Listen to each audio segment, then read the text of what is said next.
হচ্ছে 3 লক্ষ ভোটার তাদের এই ফর্মই জমা করেনি। আমি অনুরোধ করব এটা এই ভুল কাজটা না ওয়েস্ট বেঙ্গলে হয়ে যায়, ভাঙড়ে না হয় আমাদের। সুতরাং আমি অনুরোধ করব বিহারের মতো ভুলটা আমাদের বাংলায় না হয়। এই গলাটা একটু টেনে নিচ্ছে ভিতর দিকে, কষ্ট হচ্ছে এটা বলতে। হ্যালো, কি বলছি বুঝতে পারছেন? তাহলে আমাদের বাড়িতে ফর্ম এসেছে, নির্দিষ্ট নিয়ম মেনটেন করে আমরা জমা দেব। কারো কথাই পাকামু মেরে না আমরা ফর্ম জমা দিয়ে ভুল করে ফেলি। কেউ বলবে এই হবে সেই হবে, তার থেকে বলে এই হবে সেই হবে, আমি রেখে দিই, কিন্তু বিপদে পড়তে পারেন। তাই অনুরোধ করছি, যার বাড়ি ফর্ম এসেছে তিনি আজকে তো আর নেই, কাল পরশুর মধ্যে আপনারা দায়িত্ব নিয়ে ফর্মটাকে জমা করে দিন, মাথায় থাকবে। আর একটা সচেতনতামূলক কথা বলছি, আপনারা হয়তো খবর পেতে পারেন অমুক জায়গায় এত নাম কেটে গেছে, তমুক জায়গায় অত নাম কেটে গেছে। ওই কথাতে আপনারা বিচলিত হবেন না। 198 বুথের মানুষজন বলবো, 158 159 বুথের মানুষদেরকে আমি বলবো, আপনি আপনার বুথটা দেখুন যে কজনের নাম কেটেছে, কজনের নাম আছে। এরকম আমি একটা সহজে বুঝিয়ে দিয়ে চলে যাচ্ছি, তারপরে বিস্তারিত জানেন তো আপনারা। আপনার 2002 এর ভোটার লিস্টে নাম আছে, কি করবেন? ছবি লাগালেন, এই ঘরটি ফিল আপ করলেন, এখানে দুটো ঘর আলাদা আছে, লাগবে না, এই ঘরটা ফিল আপ করলেন, সিগনেচার করলেন।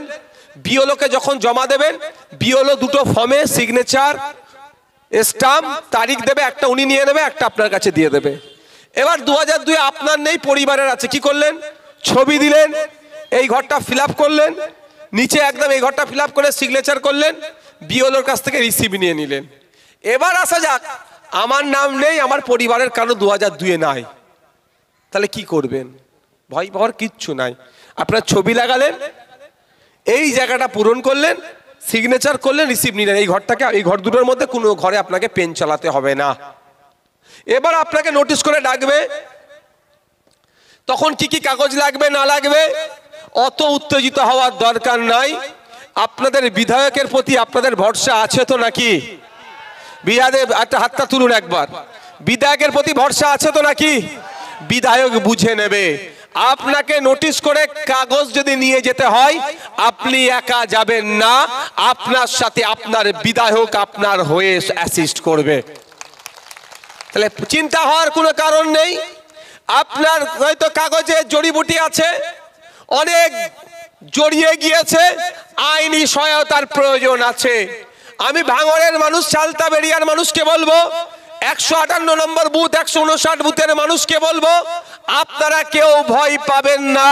বিশেষ করে মায়েদের বলছি, ভয় পাওয়ার দরকার নাই। আমিও চাইলে অঞ্চল ধরে ধরে একটা জমায়েত করে 1010 মানুষের জমায়েত করে কথা দিয়ে চলে যেতে পারি, কিন্তু আমি বুথে বুথে কেন এসছি? বয়স্ক লোকেরা আমার মঞ্চে বড় প্রোগ্রামে যেতে পারবে না, সমস্ত মায়েরা আমার বড় প্রোগ্রামে যেতে পারবে না। তাই মায়েদের ভয়টা কাটানো, বয়স্ক লোকেদের ভয়টা কাটানো আমার কর্তব্যের মধ্যে পড়ে।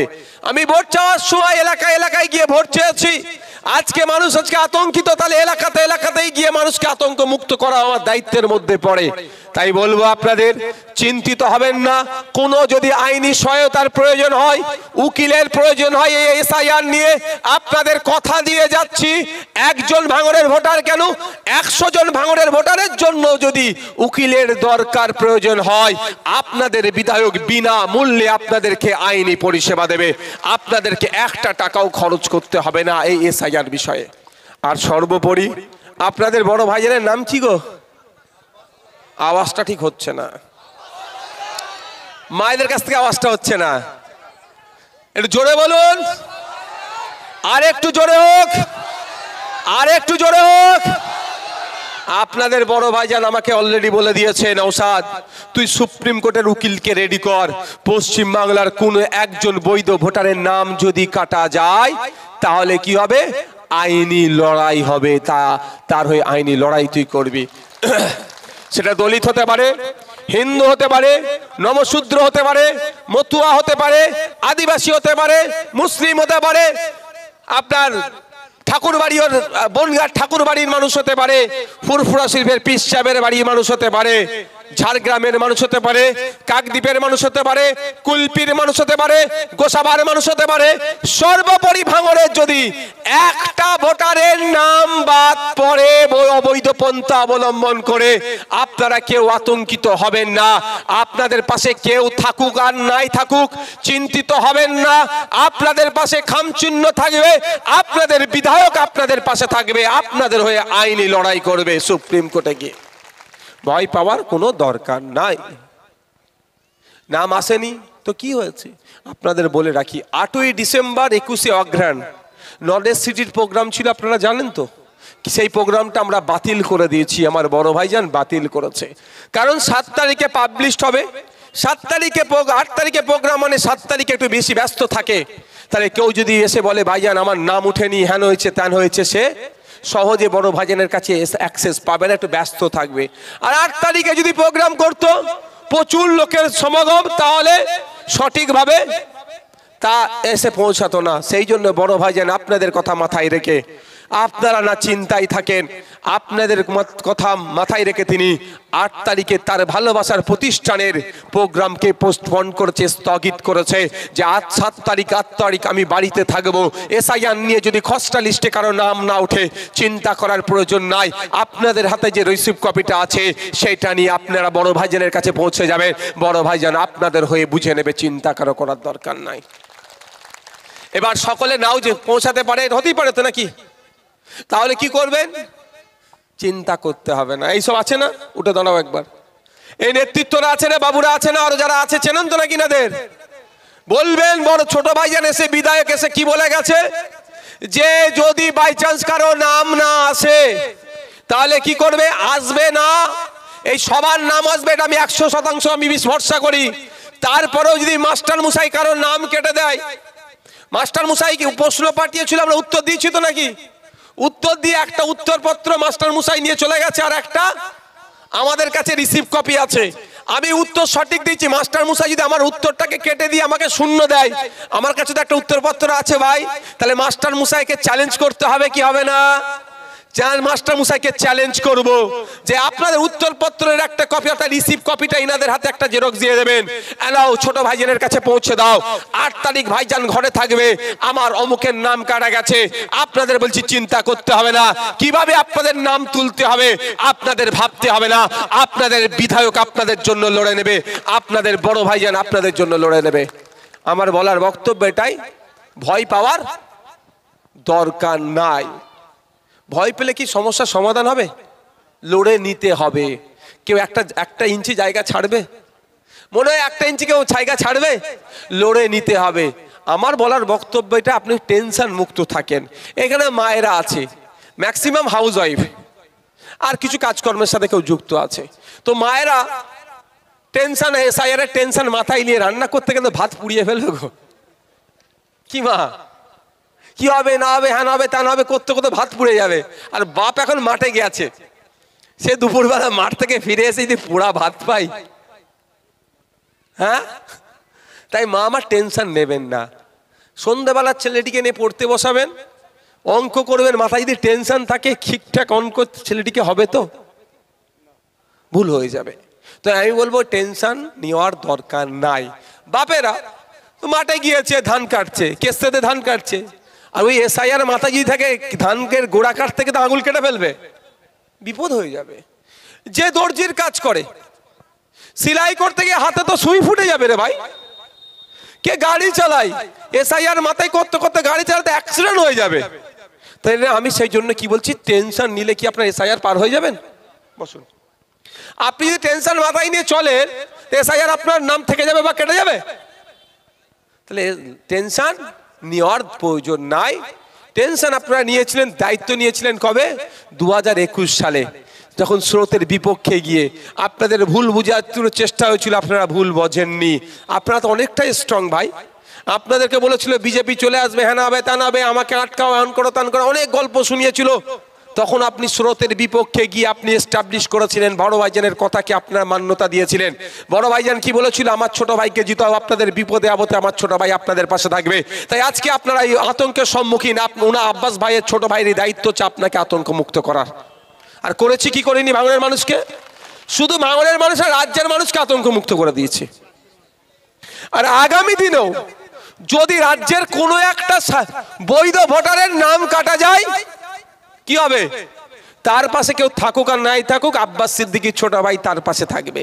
এখানে এসে বলে যাচ্ছি, আপনাদের বলে যাই, ঘটনা চক্রে যদি তৃণমূলে সে হার্ডকোর সমর্থক হতে পারে, তারও যদি নাম কেটে যায়, সেই তৃণমূলের লোকটি যদি বিধায়কের সাহায্য নিতে চায়, নির্দ্বিধায় ওই তৃণমূলের লোকটাকেও আমি সাহায্য করব, প্রয়োজনে আইনি পরিষেবা দেব, তার জন্য প্রয়োজনে সুপ্রিম কোর্টে গিয়ে মামলা করব। আমরা এই নীতি নিয়ে রাজনীতি করি, অন্যদের মতো নোংরা রাজনীতি আমরা করি না। মানুষ বিপদে আছে, তাকে বিপদ থেকে উদ্ধার করতে হবে। মানুষ আতঙ্কে আছে, আতঙ্ক মুক্ত করতে হবে। ভালো লাগলে ভোট দেবে, না হলে দেবে না। ও নিয়ে আমি জোর জবস্তি করবো না। যদি মনে হয় ভাইজান আমাদের ভোট নিয়ে বেঈমানি করেনি, আমাদের ভোট নিয়ে বিক্রি করে দেয়নি, আমাদের ভোট নিয়ে অন্য দলে চলে গেলে অনেক প্রভাব প্রতিপত্তি বাড়তো, মিনিস্ট্রি অনেক কিছু পেয়ে যেত, তারপরেও ভাইজান বিপদে আপদে আমার সাথে আছে, আমাদের জন্য ভাইজান 20খানা মামলা খেয়েছে, তাও ছেড়ে যায়নি। ভাইজানকে দেওয়া দরকার, খামচিহ্নকে দেওয়া দরকার, দেবেন, মিটে গেল। আর যদি মনে হয় না দেওয়া দরকার নেই, দেবেন না, আমি জোর করবো না। মানে কি হাত ধরে এই করো, বুথ দখল করো, ও আমার দ্বারাই হবে না ভাই। আমি শুধু রাজনীতি ভোটের জন্য আসিনি, সমাজ ব্যবস্থা পরিবর্তন করতে এসেছে। আর সমাজ ব্যবস্থা পরিবর্তন করতে গেলে ভাই একদিনে হয় না, আমিও জানি ভালো করে, টাইম লাগে। তবে আপনাদের যদি আমরা সাথ পাই, কথা দিচ্ছি এই গতানুগতিক সমাজ ব্যবস্থা পরিবর্তন করে আমরা ছাড়বো। কারণ একটা আপনাদের বলে দিই, আজকে আপনাদের এক ঠেলাতে কি হয়েছে, দুয়ারে সরকার থেকে এখন 3 মাথার মোড়ে সরকার চলে আসছে, তাই না? হ্যাঁ, বিডিও অফিস এখন কোথায়? 3 মাথার মোড়ে। একটু যদি আপনারা সাথ দেন, রাজ্যের মানুষ যদি একটু সাথ দেয় আমাকে, আমি কথা দিচ্ছি আপনার দরজার সামনে বিডিও অফিসকে হাজির হয়ে যাবে। একটু সাথ দেন। যাক বন্ধুগণ, আমি ওই বিষয়ে এখন যাচ্ছি না। তো বিহারে যেটাতে আমাকে বেশি ভয় দেখিয়েছে সেটা হচ্ছে 3 লক্ষ ভোটারের নাম কেটে জমাই দেয়নি, ও কাজ আমরা করব না। তা বন্ধুগণ, মায়েরা বাপেরা যারা উপস্থিত হয়েছেন, নির্ভুল ফর্মটা ফিল আপ করে জমা করুন। এটাই আপনার হচ্ছে এখন প্রধান কাজ হবে। আগামীতে কি হবে না হবে, যেটা সামনে আসবে লড়ে নিতে হবে। কেউ 1টা ইঞ্চি আপনাকে ছাড়বে না, আপনার জায়গা আপনাকে তৈরি করে নিতে হবে। এই ফর্ম ফিল আপটা রাখে পর্যন্ত আপনাদের কত ভয় দেখিয়েছে। যখন ফর্মটা পেয়েছেন তাও ভয় দেখিয়েছে, ভয় খেয়েছিলেন। যখন পার্ট করে পার্ট 1, পার্ট 2, পার্ট 3, পার্ট 4 যখন আপনাদের বুঝিয়ে দিলাম যেটা বাঘ ভাল্লুক নয়, এখানকার তথ্য আপনি পকেটে করে নিয়ে ঘোরেন, আপনার ভোটার কার্ড, আধার কার্ড, প্যান কার্ডে অনেক উত্তরের আছে, আর একটা উত্তর 2002 এর ভোটার লিস্টে পাবেন, তখন সব ভয় কেটে গেল। তো আগামী দিনে যদি কোনো পরীক্ষা আসে, সে পরীক্ষাটাও আপনাকে আমাকে এই দায়িত্ব নিয়ে পাস করতে হবে। আমাকে কেউ অন্য কারো কাছ থেকে সহযোগিতা আমি আশা করি না, আর করলে আমাকে ভুল সহযোগিতা অনেক ক্ষেত্রে করবে, এটা আমার জানা আছে। তাই বন্ধুগণ, ভয় পাওয়ার কোনো দরকার নাই, আমরা আমাদের বিষয় অধিকার আমরা লড়ে নেব। আজকে এখানে দাঁড়িয়ে বেশি কথা আমি বলবো না, এরপরে আমার অন্য একটি প্রোগ্রাম আছে, সেখানে পৌঁছাবো। তাই আমি আপনাদের একটা কথা বলবো, আমার সাথে রাজনৈতিকভাবে পেরে উঠতে পারছে না শাসক মমতা ব্যানার্জি থেকে শুরু করে আপনার এই বুথের তৃণমূলের নেতা পর্যন্ত, রাজনৈতিকভাবে আমার সাথে পেরে উঠতে পারছে না। মিথ্যাচার করছে, মিথ্যা মামলা দিচ্ছে, আমার কর্মীদের নামও মিথ্যা মামলা দিচ্ছে। তবে আমি একটুকু আপনাদেরকে একটু বলবো, হাতে সংবিধান রাখবেন। একদিকে মিথ্যা, গুন্ডা, মস্তান, গুলি, বন্দুক, পিস্তল, আর অন্যদিকে আপনাদের হাতে সংবিধান রাখবেন। আমি আপনাদের কথা দিয়ে যাচ্ছি, সংবিধানের জয় হবে, সংবিধানের জয় হবে, সংবিধানের জয় হবে। কারণ হচ্ছে আপনারা জানেন আজকে একটা রক্তদান শিবির ছিল 2023 পঞ্চায়েত নির্বাচনে আমাদের কর্মীদেরকে গুলি করে খুন করেছিল, একাধিক কর্মীরা ক্ষতিগ্রস্ত হয়েছিল, মহিউদ্দিন মোল্লা, হাসান, রেজাউল্লাহ খুন হয়েছিল।